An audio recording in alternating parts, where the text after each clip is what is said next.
show before we get going here with another great conversation. Thanks so much to the sponsors that make it possible. People's Bank and Trust, where they put people first, and Landmark of Taylorville, where you always do better at Landmark. In the studio now, we have Chief Deputy Jim Baker of the Christian County Sheriff's Office. How are you today, Chief Deputy? I'm doing good. Thank you so much for being here with us, taking the time. You got some interesting initiatives to talk about today. First off, we're going to talk about the firearms restraining order. Talk to me a little bit about this.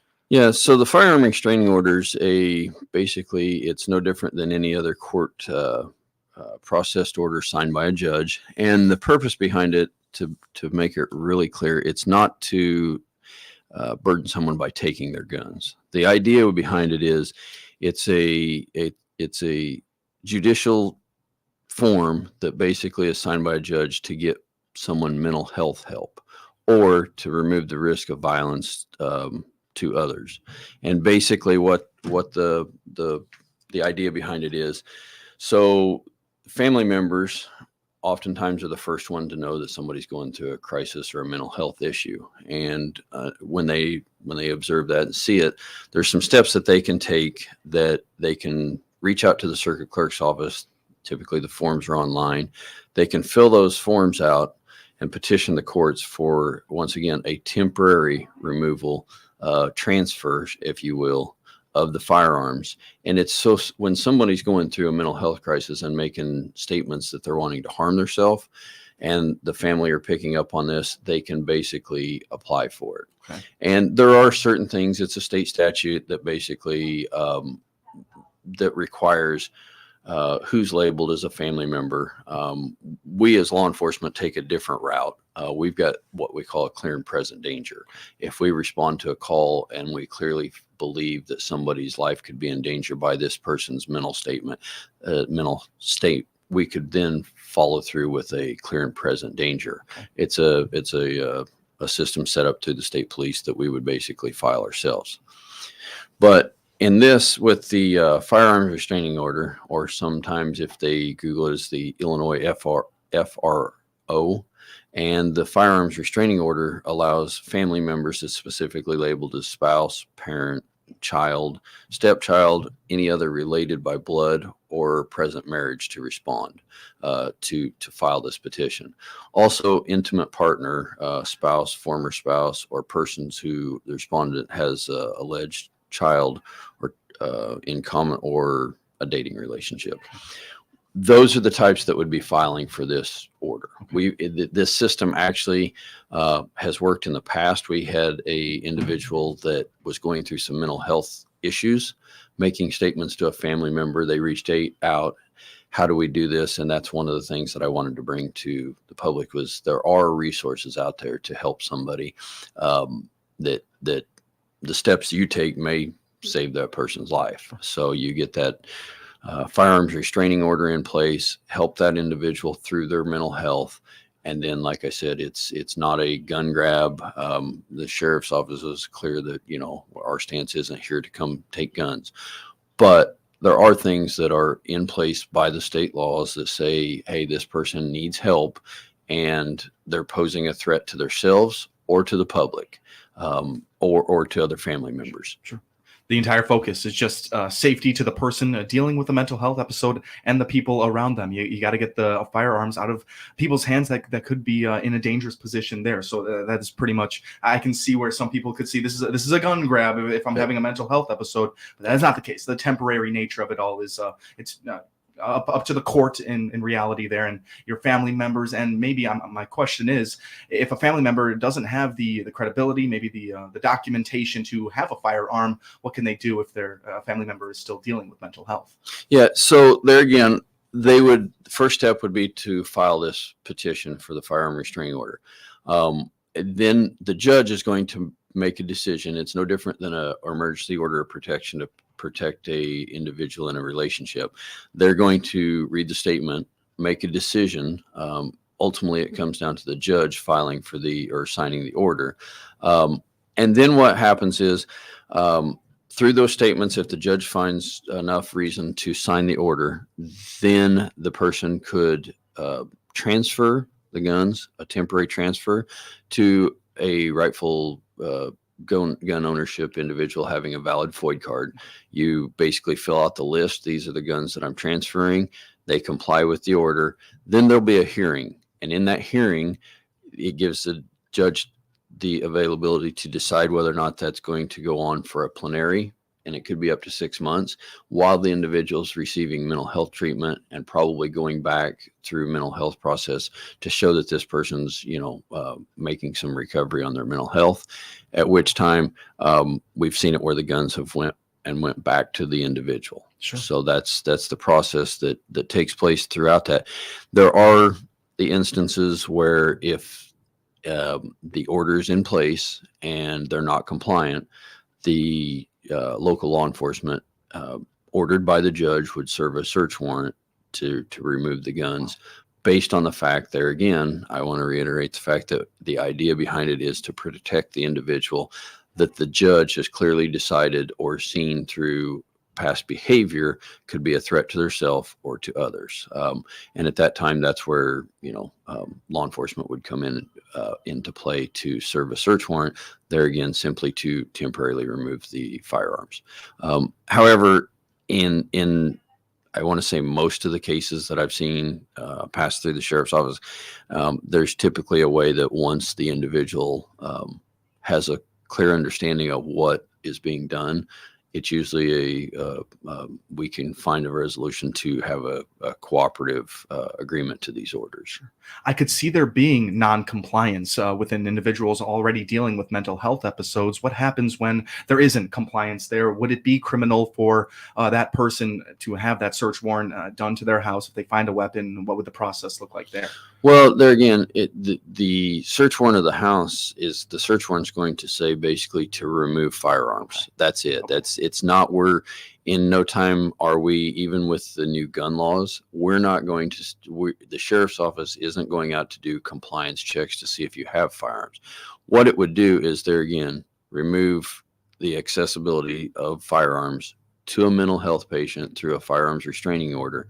And at which time, when we serve a search warrant, it's basically signed. The individual, the respondent, is going to know that they've been, petitioned by the courts to have a restraining order put on them, which there again says that they're no longer legally in the possession of a possession of a firearm. Yeah. So it's all part of the court proceedings. This would just be step one, filing for it. And I want people to know that, we're not, advocating to go get one. What I want to do is let people know there is help out there. If you come home and, you're just at the point where you see it an immediate or a building personality change of somebody that's looking to harm themselves, or maybe they're seeing more violence in the home between siblings, stuff like that, there is a way that they can take steps. And we want people to know that there is a resource out there for that. Absolutely. And the firearm in the home is just one thing that's going to be on the person looking out for the person with mental health. That's, that's something that can end things very quickly. Yes. With no two ways about it. You mentioned the new gun laws and how that's working, kind of in junction a little bit with the firearm restraining order, which we're talking about right now. The new gun laws across Illinois, is that on your mind at all when dealing with this all? Well, and this firearms restraining order has been in place I believe since 2018 when it was signed into law, and set up with state statute, who can apply for it, how it works, things of that nature. So it's been an ongoing thing, and I'm just bringing it to the surface. As far as the new gun laws itself, this would be something completely separate, where the gun laws are saying, any individual owning this type of weapon is in violation. And there again, that burden has been put on, the Illinois State Police to follow compliance and checks and things of that nature. Currently, it has not affected the operations. I know it was supposed to be in effect in January. The sheriff's office has not done any compliance or anything of that nature with that. Okay. We're speaking right now with Chief Deputy Jim Baker of the Christian County Sheriff's Office. Any final thoughts to wrap up our conversation here about firearm restraining orders? Just primarily, it's for the family members to be, aware of other family members' mental health and resources out there to help them. Absolutely. That was Chief Deputy Jim Baker of the Christian County Sheriff's Office. We'll have more from him when we come back from our break. My name's Tim Zalabak, your host of the WTIM Morning Show. Don't go anywhere. We will be right back. Your information station, WTIM. This is Will Perkins with Taylorville Community Credit Union. Are you in the market for a new vehicle? Maybe you have your eye on a new boat or camper. At TCCU, we can help you with all of these. We offer low interest rates and generous payback periods. At TCCU, we pride ourselves in providing excellent service and personal attention. So if you are looking to make a new purchase, give TCCU a chance to earn your business. We are conveniently located in Taylorville, Hillsborough, Litchfield, and Pana. You can also find us online at tccu.org. Come join us. You'll wonder why you waited. Member NCUA. Have you considered the benefits of stretching? Scheduled stretching can bring about increased efficiency, A surge in stamina, enhanced energy levels, souped up circulation. and prolific performance. All it takes is a good stretch. But we're not talking about stretching out your tight tendons. We're talking about Jansen's Heating and Air, stretching out your senior system. If your HVAC system is getting up in years, Jansen's can perform a super tune-up and efficiency boost. It may be just the thing to stretch the life of your unit for another trip around the sun. Or two. Who knows, maybe more. In the same way a good stretch loosens your ligaments, stretching your heating and air system can lead to increased efficiency, energy, circulation, and stamina. Your comfort system may have a few more years left in her yet. And we'll help her get there. Let Jansen's extend the life of your system before a stretch of summer KOs your AC. Call 562-5201. JansonsHeating.com. This is Dwayne Wheeler, the police chief of the city of Taylorville. As a law enforcement officer, I've seen the impact that depression and suicide have on many people. Many times, those contemplating suicide endure considerable suffering and distress, but there is help. If you feel depressed or lonely, there are many resources to help you. You can call a trusted relative, friend, or minister, or call the Suicide Prevention Lifeline at 1-800-273-TALK. That is 1-800-273-TALK. All of us are here to help you. Thank you. Brian Barnhart here, the voice of the Fighting Illini, inviting Illini Nation to listen for Fighting Illini sports this season on New Country 104.1. From every kickoff during football season to the closing horn of every basketball game, you'll hear them in Christian County and surrounding area on your home for Fighting Illini sports, New Country 104.1. Follow the orange and blue and go Illini. Brought to you by Prairie Farms Dairy, Bob Ridings of Pana, and Adam Jeffrey with Craggs Realtors in Taylorville.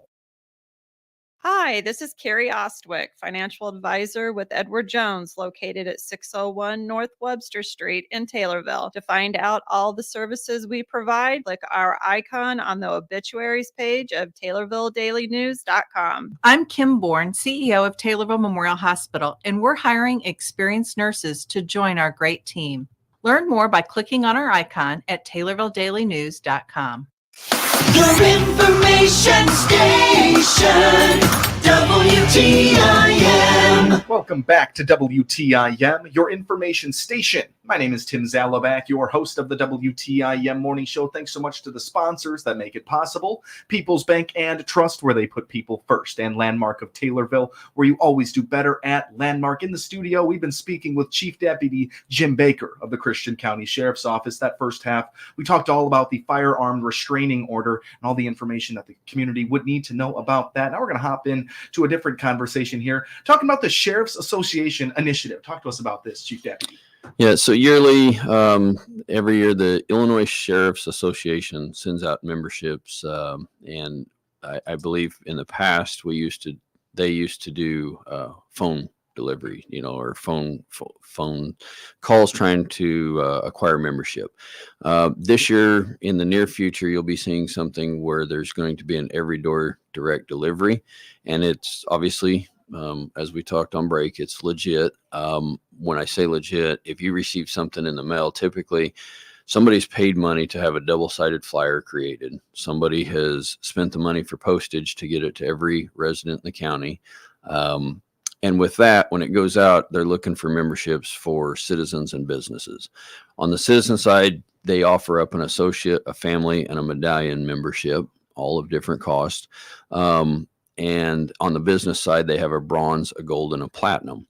And what those membership fees do is, obviously, they'll get a flyer put out by the Sheriff's Association, a newsletter.